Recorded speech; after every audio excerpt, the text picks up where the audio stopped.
आमच्या कार्यकर्त्यांची देखील या ठिकाणी आहे। आदरणीय अजितदादांनी संपूर्ण महाराष्ट्राला गतिमान करण्याचं काम खऱ्या अर्थानं आपल्या आयुष्यामध्ये केलेलं आहे आणि पुरोगामी महाराष्ट्र सर्वसामान्य कार्यकर्त्यांबरोबर कैलासवासी यशवंतराव चव्हाणांचा वसा जपण्याचा प्रयत्न दादांनी जसा केला तसा वहिनींनी देखील केलेला आहे। आणि या ठिकाणी वहिनींना मी विनंती करतो की आपण पत्रकार बंधू भगिनींना सामोरं जाऊया।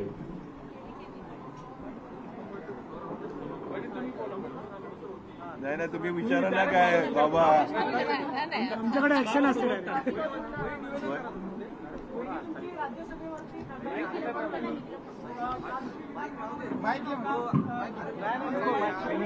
राष्ट्रवादीचे भरपूर नेते तुमच्याकडे तर अर्ज बघण्यासाठी होते, मात्र बिनविरोध तुमची खासदारपदी निवड झाली।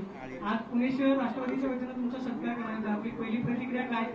निवडणुकीला तुम्ही लोकसभेमध्ये सामोरे गेलात, दुर्दैवाने पराभव स्वीकारावा लागला, मात्र आज परत एकदा खासदार म्हणून तुम्ही त्यांच्यासमोर जाताय, आपली पहिली प्रतिक्रिया? आपल्या सगळ्यांना नमस्कार। आज मी आपल्या सर्वांनाच धन्यवाद देते। मला राष्ट्रवादी पक्षाने राज्यसभेची उमेदवारी दिली। राष्ट्रवादी पक्षाचे अध्यक्ष, प्रदेशाध्यक्ष, कार्याध्यक्ष, सर्वच पदाधिकारी, कार्यकर्ते सर्वांनीच या माझ्या पदासाठी भरभरून सर्वांनीच मान्यता दिली आणि आज आपल्या समोर मी एक खासदार म्हणून इथे उपस्थित होण्यासाठी सर्वांचं पाठबळ आहे आणि आपल्या सर्वांना मी मनापासून धन्यवाद देऊ इच्छिते। राज्यसभेचे खासदार म्हणून मला निवडून देत असताना आज ज्या ज्या कार्यकर्त्यांनी, ज्या ज्या पदाधिकाऱ्यांनी, ज्या ज्या सर्वच तळागाळातल्या जनतेने माझ्या या पाठिंब्यासाठी, या निवडीसाठी तळमळीने प्रयत्न केलेत, त्या सर्वांचाच मी सुरुवातीला आभार मानते। आज माझ्या निवडीबद्दल राष्ट्रवादी पक्षाच्या या पुणे जिल्ह्यातल्या सर्वच माझ्या पदाधिकाऱ्यांनी जो माझ्या स्वागताचा इथे उत्साह ठेवलेला आहे, त्या माझ्या सर्वच कार्यकर्त्यांचा आजचा हा उत्साह बघूनच माझ्या या पुढील काळातील ऊर्जेसाठी, माझ्या भरभरून कामासाठी ही ऊर्जा हीच मला बळ देणारी असणार आहे आणि या ऊर्जेवरच मी माझं पुढचं काम करणार आहे। आपल्याला माहिती आहे की बारामती मतदारसंघामध्ये लोकसभेसाठी प्रचार करत असताना अनेक गोष्टींचा मला ज्या ज्या मतदारसंघामध्ये फिरत असताना अनेक गोष्टी जाणवल्या आणि आपल्याला माहिती आहे की बारामती मतदारसंघामध्ये माझं एकच ध्येय होतं की बारामती विधानसभा मतदारसंघासारखाच विकास इतर तालुक्यातल्या मतदारसंघामध्ये करण्यासाठी माझा नेहमीच प्रयत्न असणार आहे आणि इथून पुढच्या काळातही त्या पद्धतीने काम करण्यासाठी मला माझी जनता बळ देईल यावर माझा विश्वास आहे। केंद्रात मंत्री व्हायला आवडेल? नक्कीच कुठलीही चांगली काम करण्याची संधी असेल तर आपण त्या संधीचं सोनं करण्यासाठी माझे नक्कीच प्रयत्न असतील। लोकसभेमध्ये तुम्ही सर्व मतदारसंघात फिरला, तिथं प्रतिसाद अतिशय चांगला होता असं सातत्याने सांगितलं जात होतं, पण जो पराभव झालेला आहे याची कारणं नेमकी काय आहेत? ती कारणं शोधलेली आहेत, कुठे तुम्ही या प्रचारामध्ये कमी पडता? खरं तर लोकसभा निवडणुकीच्या दरम्यान आम्ही जिथे जिथे जात होतो तिथे प्रतिसाद अतिशय चांगला होता, पण जनतेचा कौल हा मान्यच करावा लागेल आणि आम्ही सगळेजणच आत्मपरीक्षण करत आहोत। नक्कीच काय घडलं असेल याची आम्ही सगळेजण कारणमीमांसा करत आहोत आणि नक्कीच त्याच्यावरती आम्ही सगळेजण मिळून तोडगा काढू।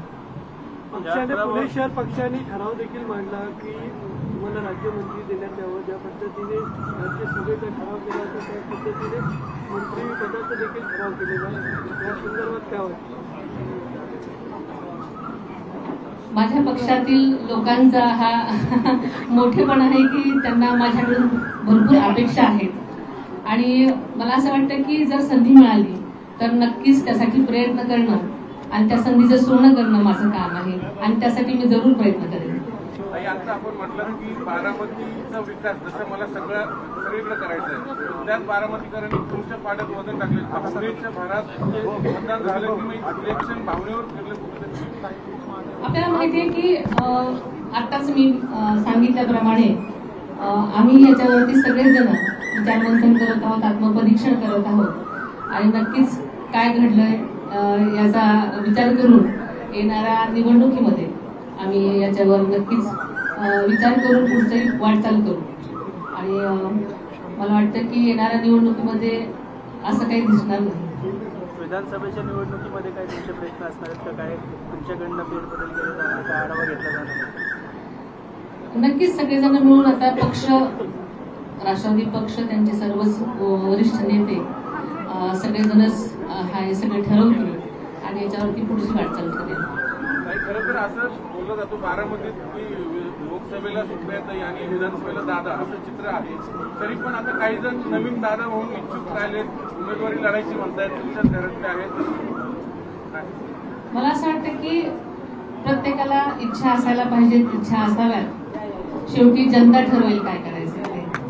अजित पवारांचा विश्वास नव्हता, सहकारी सोडून जातील त्यामुळे खासदारकी घरातून द्यावी लागेल.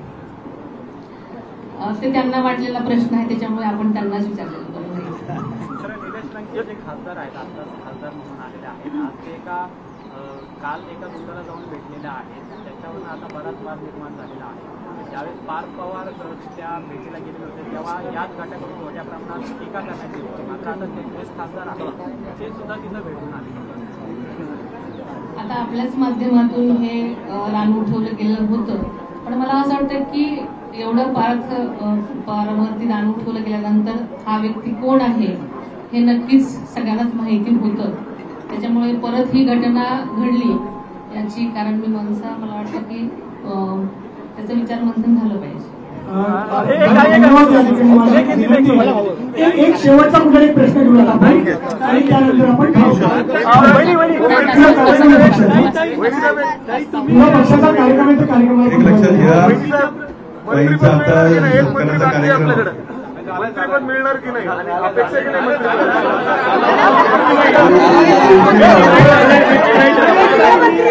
सांगितलं प्रयत्न राहणार आहे.